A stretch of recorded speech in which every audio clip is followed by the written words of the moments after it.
Bayu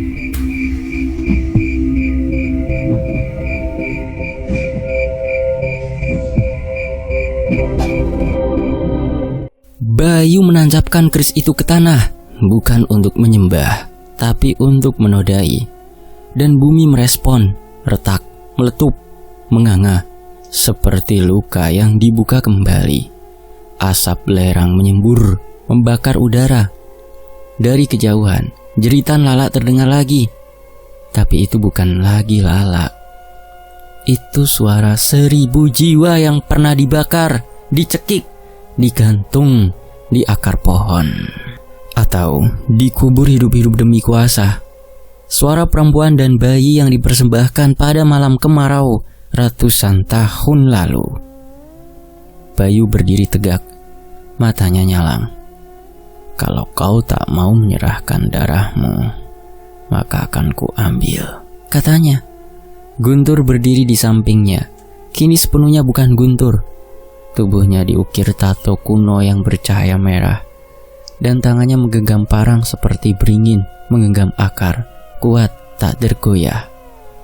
Aku mundur, tapi tak ada jalan keluar. Kabut telah menjadi dinding, dan tanah terus bergerak di bawahku. Pohon-pohon meringkuk, hutan menangis. Aku ambil batu tajam di tanah. Tangan gemetar, tapi mataku tak lagi takut. Ada darah dalam nadiku. Darah yang tak bisa dibeli dengan pusaka, tak bisa dibakar oleh mantra. Bayu melompat, parangnya terangkat, dan aku melempar batu ke wajahnya. Darah muncrat, tapi dia tetap berdiri. Kau pikir bisa melawan takdir? Teriaknya.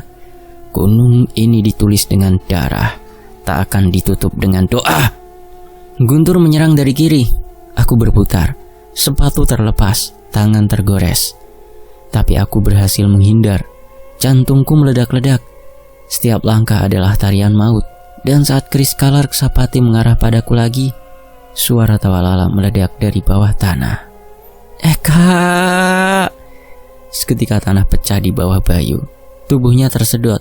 Kepala lebih dulu. Ia berteriak, menggigit tanah, mencakar udara. Tapi sesuatu menariknya masuk. Tangan-tangan dari dalam tanah, dari masa lalu, dari kegelapan sejarah. Sebelum hilang sepenuhnya, matanya menatapku, penuh dendam, penuh ketakutan. Kau yang harusnya jadi tumbal, Eka. Dan ia lenyap. Guntur berteriak keras, tapi tiba-tiba tubuhnya kaku. Matanya membelalak, keris di tangannya meleleh. Ia meleleh dan mengalir ke tanah seperti air raksa panas. Dari dalam dadanya keluar asap hitam. Arwah yang ditumpanginya dipaksa keluar. Guntur jatuh. Nafas terakhirnya hanya satu kata, maaf. Kini hanya aku. Aku berdiri di tengah kawah yang terbuka. Lala muncul dari retakan tanah. Tubuhnya penuh darah dan tanah liat. Ia tersenyum, tapi senyumnya bukan bahagia. Itu senyum seorang arwah yang akhirnya bisa pulang. Kau menolak takdir, Eka. Aku mendekatinya, kami saling menatap, dan tanpa kata, ia menyodorkan tangannya. Tanganku menggenggamnya, dan dalam sekejap, tubuh Lala mengering, seperti abu yang dihembus angin. Ia lenyap meninggalkan gelang rotan dan kalung kecil dari tulang. Dan keris itu muncul kembali di hadapanku, terbang perlahan, melayang di udara, menunggu, memilih.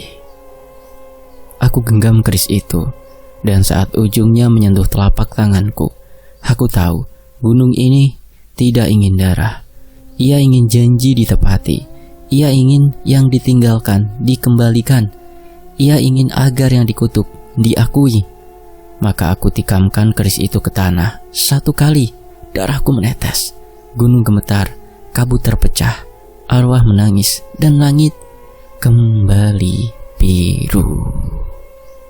Eka turun dari gunung dengan luka, namun juga dengan kekuatan yang belum ia mengerti. Aku turun dari gunung dengan tubuh yang utuh, tapi jiwaku koyak.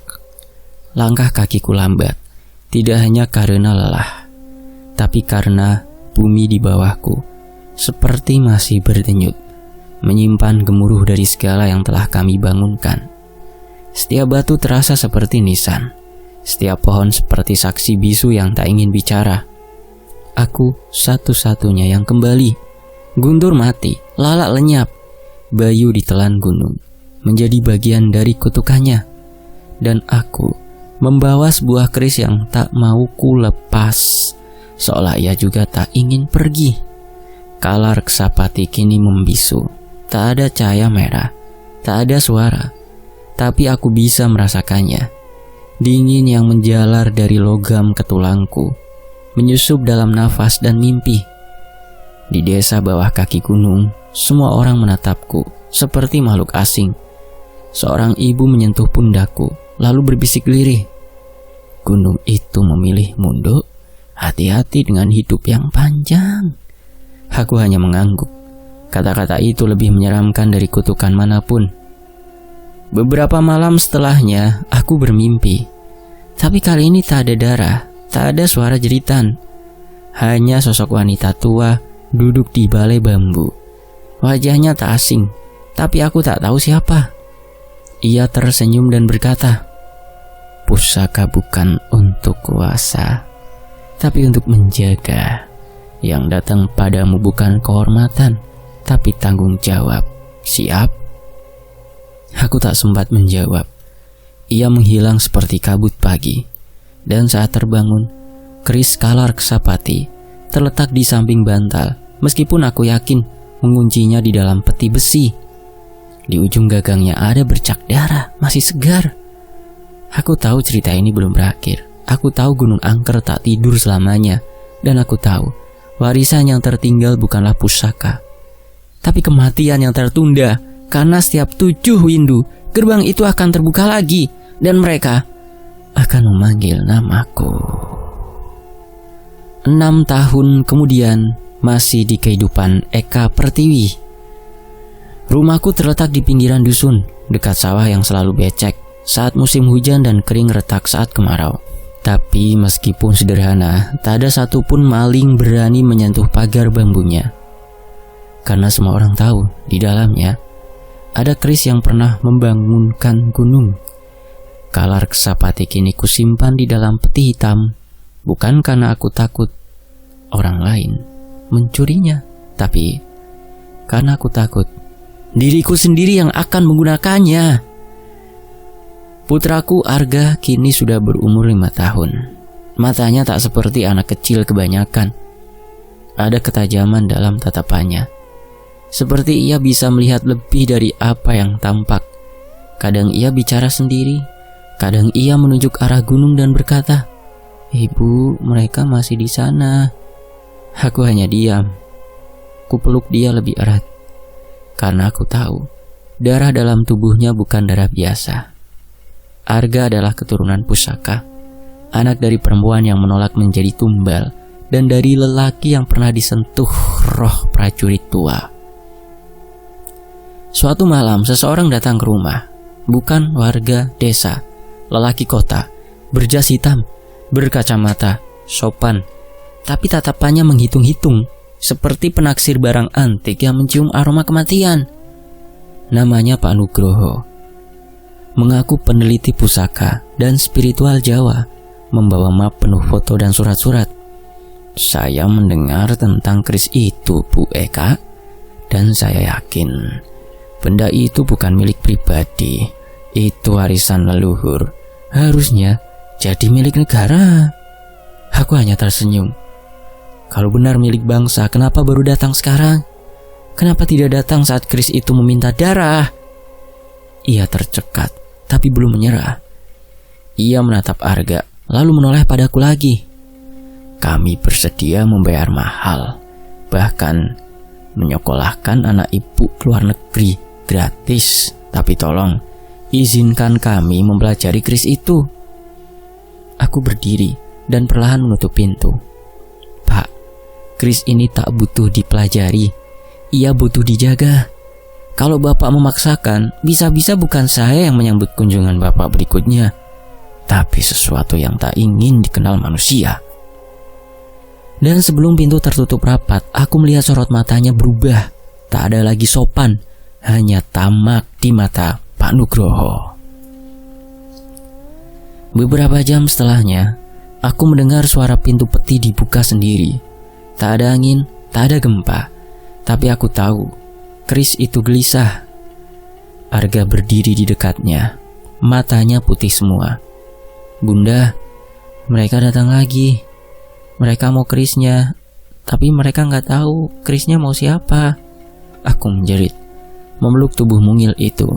Tapi saat ia memeluk balik, aku bisa merasakan keris itu telah mulai memilih pewaris baru. Dan untuk pertama kalinya aku menangis. Bukan karena takut kehilangan keris, tapi karena aku takut kehilangan anakku kepada kegelapan yang sama yang pernah aku kalahkan. Arga kini berusia 12. Tubuhnya tinggi kurus, kulit legam terbakar matahari. Tapi langkahnya selalu tenang, seperti ada yang menuntun. Orang desa menyapanya dengan hormat, sebagian dengan takut-takut, karena mereka tahu ia bukan remaja biasa. Ia dipilih, dan seperti benda pusaka yang berkarat dalam peti, takdirnya mulai menggeliat. Hari itu kepala desa mengundang kami ke pendopo.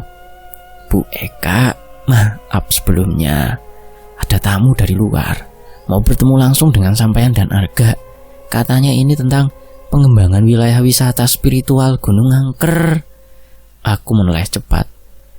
"Gunung itu bukan tempat wisata, itu makam." Kepala desa gugup. Kami hanya perantara, Bu. Katanya ini sudah disetujui oleh provinsi." Dan sore itu mereka datang. Mobil-mobil hitam berderet, sopir berseragam, pejabat berjas, dukun bersorban. Ada satu yang paling mencolok. Sebut saja Pak Pramana, pejabat kementerian. Matanya kecil, licin seperti ular sawah. Ia tersenyum ramah, tapi hawa tubuhnya membuat rumput mengering saat ia melangkah. Arga berdiri di sampingku, diam, tapi jari-jarinya berkedut. "Bu Eka," kata Pak Pramana, "kami ingin membangun pusat spiritual di kawasan Gunung Wilaras. Wisata ziarah, tempat meditasi. Kami dengar keris pusaka ada pada sampean. Kami mohon, bisa kami lihat walau sebentar?" Aku menjawab dengan suara rendah, "Keris itu bukan untuk dipajang." Senyumnya tak hilang, tapi bahunya menegang. Satu lelaki di belakangnya berpakaian dukun, memakai kalung taring dan kain hitam bermotif tulang, berdehem. "Keris itu bukan milik pribadi, Mbak Yu. Itu warisan leluhur. Kami hanya ingin menyatukan energi leluhur demi kejayaan Nusantara." Aku mendengus. Kejayaan atau kekuasaan? Dukun itu menatap Arga. Tiba-tiba Arga maju selangkah. Suaranya berat, bukan suara bocah. "Yang mencari kuasa lewat leluhur akan dikubur oleh kutukannya," kata Arga. Dan semua diam. Langit mendadak suram. Angin berembus dingin. Burung-burung di pohon berhamburan. Mata dukun itu membelalak. "Roh keris sudah aktif," kata dukun itu. Malamnya rumah kami dilempari batu, paku tertancap di pintu. Ada darah ayam disiram di depan pagar. Ritual klasik, tapi aku tahu ini lebih dari teror. Ini perang. Arga tak tidur. Ia duduk bersilah, matanya tertutup, dan tubuhnya bercahaya samar. Sesekali ia bicara dalam bahasa yang tak ku mengerti, bahasa dari masa yang tak pernah ditulis. Aku menangis dalam hati, karena anakku tak lagi sepenuhnya milikku. Esoknya kabar datang. Dukun yang menantang Arga mati mendadak, tubuhnya gosong dari dalam. Pak Pramana hilang kontak, dan proyek pusat spiritual mendadak dibatalkan. Tapi aku tahu itu bukan kemenangan. Karena saat aku menoleh ke kamar Arga, aku melihat bayangannya terbelah dua. Satu tubuh, dua ruh. Keris itu mulai membentuk tuannya sendiri, kataku. Dan ini baru permulaan. Sementara itu kita masuk dari sudut pandang Arga, antara diri dan dendam. Aku tidak ingat kapan terakhir kali tidur dengan tenang. Suara-suara itu selalu datang. Bisikan dari ujung tombak, dari balik kain kafan, dari dasar keris yang terkunci di peti besi. Mereka memanggilku dengan nama-nama yang tak pernah diajarkan ibuku, Eka. Raden, Tuan muda, penguasa jiwa. Aku hanya anak desa, tapi tubuhku bukan milikku sepenuhnya. Aku tahu, aku sedang direbut. Mereka datang sore hari, saat hujan turun deras. 5 lelaki berjubah hitam, membawa payung dari anyaman bambu. Di dadanya tergantung lambang matahari dan bulan, bertumpuk, dililitkan pita merah darah. Mereka menyebut dirinya Wong Wening Sepuh, kelompok penghayat yang katanya menjaga warisan pusaka Jawa sejak zaman Mataram Islam. Tapi aku tahu siapa mereka, pemuja darah. Mereka memuja bukan hanya pusaka, tapi jiwa dari pemilik pusaka. Dan tubuhku adalah wadah sempurna untuk kelahiran pemimpin baru yang mereka tunggu-tunggu sejak 3 windu lalu. Salah satu dari mereka, lelaki kurus dengan bekas luka bakar di wajah, membungkuk di depan rumahku. Doro Arga, katanya, kami datang bukan untuk mengganggu, tapi untuk menyempurnakan takdirmu. Ibu berdiri di depan pintu, gagang arit di tangan. Pergi sebelum saya bangunkan gunung itu lagi. Tapi lelaki itu tertawa. Gunung itu hanya tanah, tapi anak ibu kini singgasana bagi ratusan arwah. Bahkan gunung pun akan sujud kepadanya. Aku keluar, entah kenapa kakiku melangkah sendiri. Ibu, kataku lirih. Aku ingin tahu siapa aku sebenarnya, Bu. Mata ibu berkaca-kaca. Kau adalah anakku, itu cukup, jawab ibu. Tapi hatiku sudah terlalu jauh, kataku. Malam itu aku ikut mereka ke petilasan Watu Sanga, tempat yang bahkan warga desa tak pernah berani sentuh. Di sana mereka memandikanku dengan darah kambing hitam, membaca mantra dalam bahasa Jawa kuno yang terdengung seperti lebah kelaparan. Tubuhku menggigil, tapi keris dalam dadaku tertawa. Saat aku membuka mata, aku melihat satu anak muda, seusia di atasku, berbaring di tanah. Mulutnya disumpal daun sirih, lehernya penuh torehan, dan tangannya diikat. Dia tumbalmu, Doro, kata si lelaki kurus. Ambil jiwanya, maka keris itu tak hanya bicara padamu, tapi akan tunduk padamu, Doro. Tanganku bergetar. Keris itu melayang sendiri. Ujungnya mengarah ke dada bocah itu. Aku menatap matanya. Dia tak bicara, tapi aku tahu rasanya menjadi mangsa. Dan untuk pertama kalinya, aku melawan bisikan itu. Aku bukan kamu, teriakku pada keris itu. Aku bukan bayanganmu. Lalu keris itu melengking, bergetar hebat, dan terjun bebas ke dada si pemimpin sekte, menancap dengan suara basah seperti kayu patah. Darah muncrat ke wajahku. Lelaki itu ambruk, menggeliat, tersenyum, lalu tewas. Yang lain berteriak, tapi tak sempat kabur.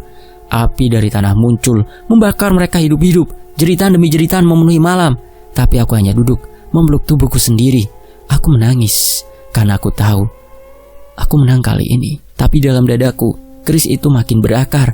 Sekte itu lenyap, dan jiwa yang akan ditumbalkan selamat. Saat aku pulang, ibu sudah menungguku di tangga. Tanpa kata ia memelukku erat. Dan malam itu tanpa ada yang menyadari, keris Kalar Kesapati menghilang dari peti. Dan saat aku bermimpi, aku melihat diriku sendiri, berdiri di atas tumpukan kepala manusia. Dan aku tersenyum. Kembali ke sudut pandang Eka Pertiwi, ibunya Arga. Tubuh Arga tampak seperti anak remaja biasa, tapi matanya semakin hari semakin jauh dari dunia ini. Ia bicara dalam tidur, memanggil nama-nama yang tak pernah kuajarkan. Ia menulis aksara Jawa di dinding kamarnya dengan arang, darah ayam, bahkan kukunya sendiri. Dan yang paling menyakitkan, ia mulai memanggilku bukan ibu, tapi penjaga tubuh ini. Aku tahu waktunya habis, karena Chris itu kini tak lagi membutuhkan tangan untuk bergerak. Ia hidup dalam nadi anakku sendiri. Dan tiap malam aku mendengar langkah kaki berat berjalan di halaman, tapi tak ada siapa-siapa. Hanya bau kemenyan basi dan suara ringkikan kuda tak bernyawa. Lalu datanglah Pak Marno. Ia datang tanpa pengantar, tanpa undangan, seperti kabut yang turun tiba-tiba. Lelaki renta itu memakai ikat kepala lurik dan membawa tas kulit reot. Dari luar, ia tampak seperti kakek penjajah jamu keliling. Auranya tenang, tapi saat kami duduk berhadapan, matanya tak bisa kutatap lama-lama. "Sampean putus saya, Bu Eka. Sebelum Arga bukan Arga lagi." "Dari mana Bapak tahu?" Ia tersenyum tipis. "Saya tidak datang karena tahu, tapi karena dipanggil oleh roh tua dalam keris itu. Ia ingin bicara, tapi bukan padamu, melainkan lewatku." Aku menggigil. Malam itu kami duduk bertiga di ruang tengah. Pak Marno menaruh kendi tanah liat di tengah tikar, menaburkan bunga telon dan kulit keris yang sudah dibakar. Ia mulai membaca mantra, bukan keras-keras, tapi seperti bisikan yang merambat masuk ke tulang belakang. Arga duduk mematung. Matanya perlahan berubah menjadi hitam legam. Nafasnya berat, dan dari mulutnya keluar suara yang bukan suaranya. "Kalian panggil aku, tapi kalian tidak siap menebus. Pusaka tak pernah bisa ditebus dengan doa, tapi ditebus dengan jiwa." Pak Marno menoleh padaku. "Bu Eka, kalau ingin Arga lepas dari cengkraman ini, ada satu cara, tapi jangan tanya akibatnya." Aku hanya menunduk. "Apa itu, Pak?" Ia mengeluarkan belati kecil, tajam dan kuno. "Kau harus mencabut darahmu sendiri dan memberi makan tanah yang dulu ditolak pusaka. Dengan kata lain, ruh keris hanya mau pergi kalau mendapat jiwa pengganti." Aku menelan ludah. "Maksudnya aku?" Pak Marno diam. Arga yang kerasukan tiba-tiba tertawa. "Sang ibu ingin menebus, tapi ia lupa bahwa cinta tak pernah cukup untuk melawan takdir." Aku berdiri, mengambil belati itu, menatap wajah anakku. Yang masih ku ingat saat ia menangis mencari ASI, saat ia jatuh dari sepeda, saat ia berkata ingin jadi guru desa. Tapi wajah di hadapanku kini bukan milik anakku. Tanganku gemetar. Namun saat ujung belati menyentuh kulitku, Arga berteriak keras. Tubuhnya melayang ke udara, dan dari dadanya, keris itu keluar, berlumur darah, terbang ke langit-langit rumah dan tertancap di dinding seperti panah neraka. Pak Marno menutup matanya. "Sudah, tapi belum selesai." Pagi harinya Arga sadar. Matanya kembali tenang, tapi ia pucat dan tidak bicara sepatah kata pun. Keris itu masih menancap di dinding dan di bawahnya tertulis dengan darah, "Jika jiwa penebus ditunda, nyawa lain akan diambil. Dalam 7 malam, darah tetap harus mengalir. Siapakah yang kau pilih, wahai ibu?"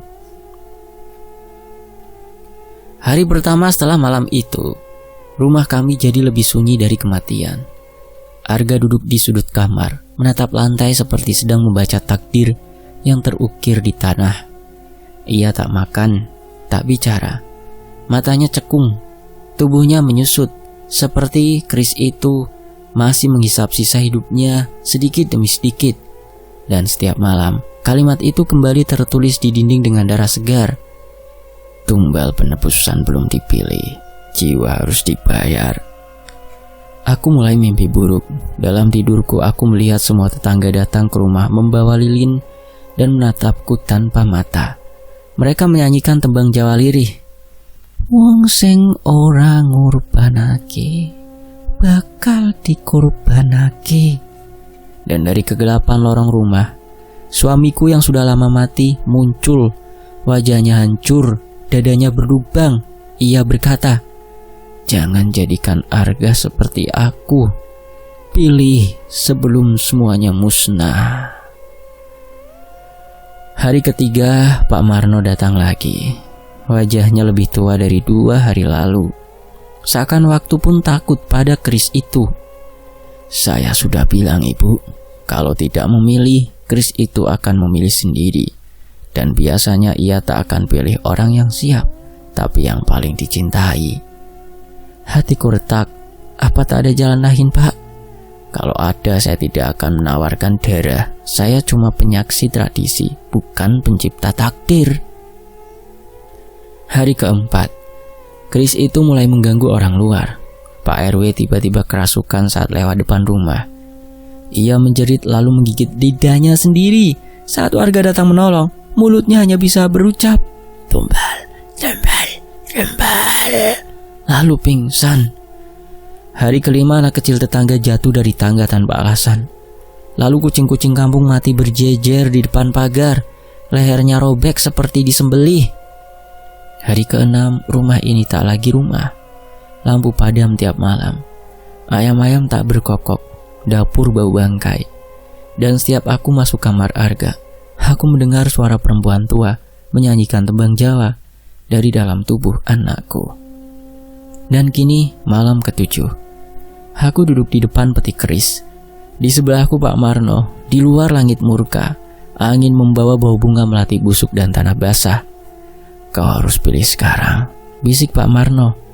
Arga tertidur, atau lebih tepatnya diselimuti roh. Cahaya aneh muncul dari ubun-ubunnya. Wajahnya damai, tapi terlalu tenang, seperti mayat yang sedang pura-pura hidup. Aku genggam belati kecil yang dulu kubuang, tapi kembali muncul di dapur.